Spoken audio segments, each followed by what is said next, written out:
પંજાબના ગામમાં યુપી બિહારના લોકોને રાત્રે 9 પછી બહાર ન નીકળવાનું ફરમાન, પરપ્રાંતિયોને ચેતવણી.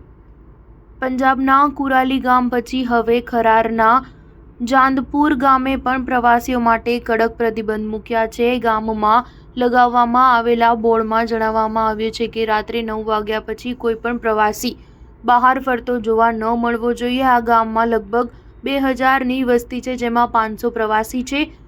ગામના રહેવાસીઓનું માનવું છે કે જો અહીં રોકાવું છે તો તેમને આ નિયમોનું પાલન કરવું પડશે.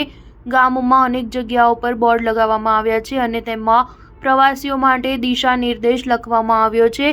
અનેક પ્રવાસી આ એકતરફી નિર્ણયને માનવા મજબૂર છે તો કેટલાક લોકોએ ગામ જ છોડી દેવાનો નિર્ણય લીધો છે. આ બોર્ડમાં જણાવવામાં આવ્યું છે કે પ્રવાસીઓનું પોલીસ વેરિફિકેશન જરૂરી બનાવાશે.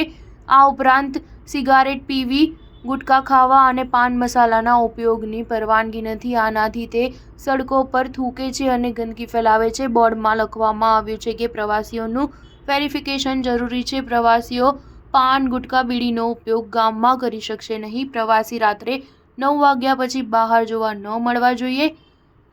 એક રૂમમાં 2 થી વધારે પ્રવાસી રહેવા જોઈએ નહીં અને જે પણ રહેવું તેનું વેરિફિકેશન જરૂરી છે. પ્રવાસીઓ ગામમાં અર્ધનગ્ન અવસ્થામાં જોવા મળવા જોઈએ નહીં. ગ્રામીણ સજ્જન સિંહે પોતાના ગુસ્સો વ્યક્ત કરતા જણાવ્યું કે પ્રવાસી અર્ધનગ્ન અવસ્થામાં ફરતા જોવા મળે છે, જેના કારણે મહિલાઓને સમસ્યા થાય છે. અન્ય એક ગ્રામીણ ગુરમીતસિંહે જણાવ્યું હતું કે ઉત્તર પ્રદેશ અને બિહારથી આવતા લોકો ગુરુદ્વારા સામે પણ થૂકી દેતા હોય છે.